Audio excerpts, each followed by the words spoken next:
La parole est à Monsieur Antoine Armand, ministre de l'Économie, des Finances et de l'Industrie.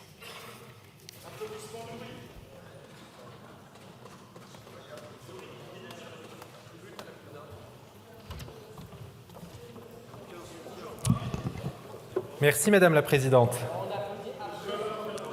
Monsieur le ministre, Monsieur le Président de la Commission des Finances, Monsieur le Président de la Commission des Affaires sociales, Monsieur le rapporteur général, Mesdames et Messieurs les députés, et comme vous venez de le dire, Madame la Présidente, j'ai l'honneur d'ouvrir au nom du gouvernement le débat sur les orientations économiques et financières de notre pays pour le prochain budget. C'est la suite du dialogue que nous avons engagé avec vous, Mesdames et Messieurs les députés. 3 jours après notre nomination avec Laurent Saint-Martin, nous étions devant vous en commission des finances. Quelques jours plus tard, je vous ai présenté dans des conditions contraintes, dont nous avons tous conscience, dont nous partageons collectivement les difficultés, les évolutions de notre dette. Un mot de contexte, Mesdames et Messieurs, pour entamer ce débat et pour souligner à nouveau que dans le contexte mondial, dans un contexte de sortie de crise au pluriel, et ce malgré l'instabilité ambiante, la France résiste. Après une succession de chocs, de l'apparition du Covid à l'invasion de l'Ukraine, l'activité mondiale voit aujourd'hui l'effet des crises se dissiper, quoique très progressivement. Je le rappelle, la croissance mondiale devrait s'élever à 3,2% en 2024, 3,4% en 2025, notamment sous l'effet de l'assouplissement monétaire enclenché par les banques centrales américaines et européennes ces derniers mois, ainsi que par le ralentissement de l'inflation. Malgré cette normalisation, force est de constater que les disparités demeurent, à commencer par la zone euro. La croissance de la zone euro sera modérée en 2024, 0,8% en 2024, donc plus franche en 2025, notamment, je le souligne ici, grâce à la baisse de l'inflation, aux politiques conjuguées de baisse de l'inflation dans l'ensemble des pays de la zone euro et au dynamisme du commerce extérieur, en particulier des exportations françaises, j'y reviendrai. La croissance américaine restera dynamique et si la croissance des économies émergentes ralentit par rapport aux prévisions, force est de constater que leur rythme de croissance, la compétition mondiale à laquelle ces puissances se livrent, font peser un risque majeur sur notre continent, notamment en matière industrielle, et que cela appelle notamment au niveau européen, à la fois un agenda d'investissement et un agenda de compétitivité dans une Europe dont la simplification réglementaire doit être menée avec beaucoup plus d'énergie qu'auparavant. Dans ce contexte contrarié, notons que les perspectives économiques de la France demeurent bien orientées. Je le souligne ici, au deuxième trimestre 2024, notre acquis de croissance était de 0,9%. Nous prévoyons que cette croissance s'élève au total pour l'année 2024 à 1,1%.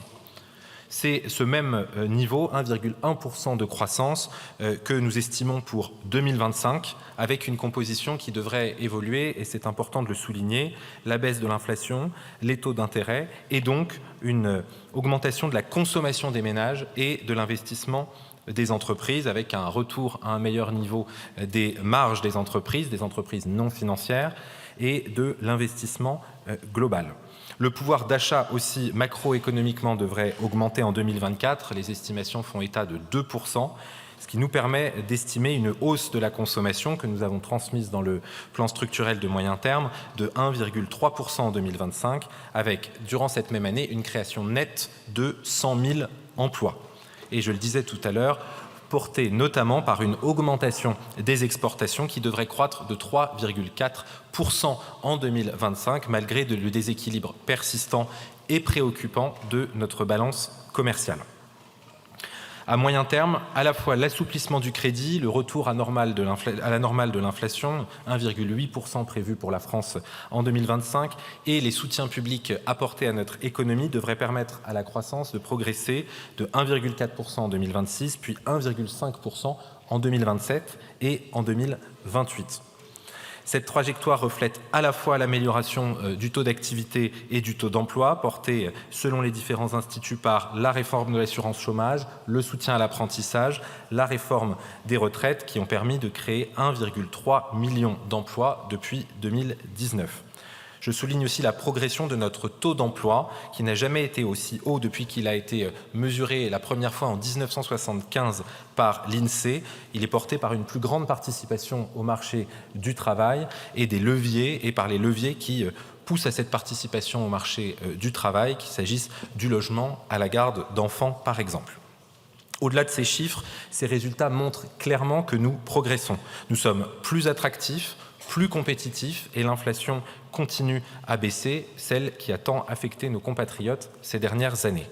Bref, notre économie tient bon, mesdames et messieurs, mais elle est affectée par la situation de nos finances publiques. Le budget pour 2025 que vous commencerez à examiner aujourd'hui, dont nous débattrons un peu plus tard aujourd'hui, est la première pierre de cette stratégie.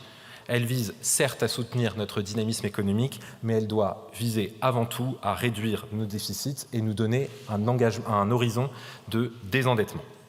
Certaines de ces mesures ont déjà été annoncées par le Premier ministre dans sa déclaration de politique générale. D'autres viendront pour compléter cette feuille de route. C'est le sens de ce plan budgétaire et structurel de moyen terme, redressement des comptes publics et soutien à la croissance. Avant toute chose, nous avons eu l'occasion d'en parler la semaine dernière dans cet hémicycle, il faudra améliorer l'efficacité de notre dépense publique. Dans un pays, je le rappelle, où elle représente plus de 57% de la richesse nationale créée chaque année, c'est là, et là d'abord, que doit se concentrer l'effort de redressement. La dépense publique, donc, sera réduite dès l'année prochaine, en fusionnant des opérateurs publics, en modernisant notre système de santé, en renforçant la lutte contre la fraude, et je ne doute pas que cet hémicycle fera de nombreuses propositions précises, étayées, pour réduire les dépenses et pour engager, car cela prend du temps, et il faut reconnaître que cela prend du temps, pour engager la baisse de la dépense publique. Cette dépense, au-delà de sa réduction, elle doit devenir plus efficace. Et je sais l'importance que cet hémicycle, que la Commission des finances apporte à l'évaluation de ces dépenses publiques. Nous l'avons annoncé avec Laurent Saint-Martin, nous lancerons une revue complète des dépenses pour supprimer entre 2025 et 2027 au moins 5 milliards d'euros de dépenses qui n'ont pas de caractère prioritaire. Cette revue portera aussi sur les niches fiscales et sociales. Nous savons que certaines d'entre elles sont soit injustifiées, soit incompatibles avec nos objectifs de soutien à l'emploi ou à la décarbonation. Pour ce faire, l'ensemble des administrations publiques seront mobilisées et chaque année, elles devront présenter un rapport qui détaillera à la fois les résultats et l'impact budgétaire de leurs actions. Et avec le ministre en charge du budget et des comptes publics, nous associerons les parlementaires à cet effort de transparence et d'efficacité de la dépense publique. Mesdames et messieurs les députés, chacun sait dans cet hémicycle, je crois, combien il est difficile de réduire la dépense publique. Mais chacun sait aussi à quel point il faut désormais agir pour le bien de notre économie d'abord, pour notre crédibilité internationale ensuite. Deuxième pilier de ce plan, nous devons réduire notre dette écologique et faire de la France l'un des chefs de file de l'économie bas carbone en Europe. L'atténuation, l'adaptation au changement climatique doivent rester des priorités politiques, budgétaires et financières et prendre en compte les caractéristiques de l'ensemble de notre territoire en France, partout en France. Je ne rappelle pas les progrès factuels qui ont été réalisés. Nos émissions de CO2 ont été réduites de 25% entre 1990 et 2022. En 2023, elles ont encore baissé de 5,8%. Nous devrons donc poursuivre la planification écologique grâce à France 2030, grâce à l'entrée en vigueur de la loi Industrie verte, grâce au verdissement de la commande publique, grâce au renforcement du conditionnement des aides publiques et à l'amélioration du financement des projets industriels qui en ont besoin en France comme en Europe. Nous poursuivrons également le développement du nucléaire et notamment des nouveaux réacteurs nucléaires pour disposer d'une énergie abondante, décarbonée et compétitive. Dans le même temps, nous développerons les énergies renouvelables qui renforcent la souveraineté énergétique du pays, électrique comme thermique. Elles sont, vous le savez, indispensables à la création d'un mix énergétique souverain et décarboné.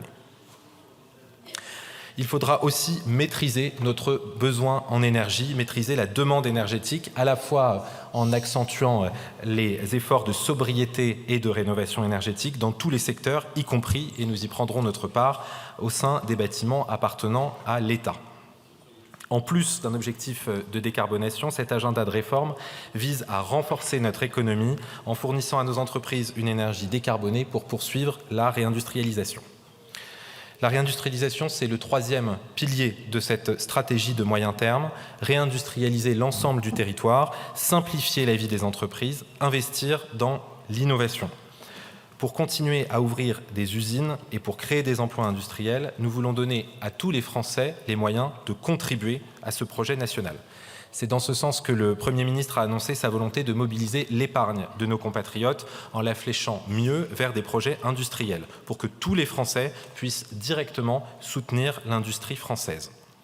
Je ferai prochainement un certain nombre de précisions sur ce livret industrie qui a été souhaité par le Premier ministre et qui pourra se déployer dans les tout prochains mois. De son côté, l'État devra continuer à soutenir à la fois la recherche, l'innovation et le développement industriel qui est associé. J'ai parlé du plan France 2030. Je voudrais aussi souligner le besoin d'accélérer en matière d'intelligence artificielle, un projet au long cours qui a été poussé depuis plusieurs années sur ces bancs comme au gouvernement, notamment en améliorant le développement de l'intelligence artificielle au service des professionnels de santé. Il faudra enfin et surtout, mesdames et messieurs les députés, simplifier la vie des entreprises pour leur permettre de devenir plus compétitives et de créer plus d'emplois. Nous relancerons le projet de loi de simplification présenté par le précédent gouvernement.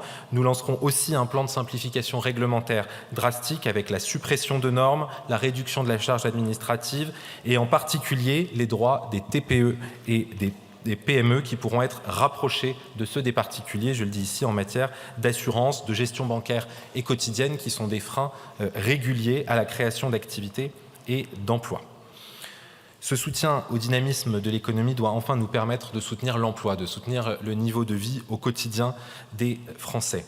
Nous continuerons à investir dans les compétences, nous maintiendrons le soutien apporté à l'apprentissage. Bien sûr, il y a les contraintes budgétaires qui nous ont amenés à recentrer un dispositif qui faisait l'objet d'un certain nombre d'effets d'aubaine, mais nous avons décidé de maintenir massivement ce soutien pour l'ensemble des entreprises sans discrimination de taille. Nous devons aussi et enfin faire que le travail paye mieux. Il n'est pas normal que certains Français qui travaillent soient encore rémunérés au-dessous du SMIC. Il n'est pas acceptable que certains compatriotes ne connaissent pas d'augmentation de salaire depuis plusieurs années, malgré l'évolution au sein même de l'entreprise. Ce combat pour une juste rémunération du travail qui a été entamé sur ces bancs que je poursuivrai, nous le porterons avec les partenaires sociaux en travaillant sur les ajustements d'allègements généraux de cotisations sociales, en avançant avec les négociations de branche et en développant encore davantage l'actionnariat salarié, les dispositifs d'intéressement et de participation. Ce sont ces efforts que nous devons consentir pour libérer de l'investissement, pour encourager l'emploi et les entreprises et pour retrouver, je le dis ici car c'est une priorité politique et pas seulement budgétaire, un niveau de déficit satisfaisant qui ne rend pas vulnérable notre économie, qui nous permet de passer sous le seuil des 3% en 2029, d'engager le désendettement du pays à partir de 2028 et de continuer à renforcer notre crédibilité en Europe et partout dans le monde. Nous devons pour cela nous faire confiance dans notre économie. Et cette stratégie, nous la porterons avec le ministre du Budget et des Comptes publics sous l'autorité du Premier ministre pour faire de la France une nation qui travaille et qui produit davantage. Je vous remercie. Merci beaucoup, Monsieur le Ministre. La parole est à présent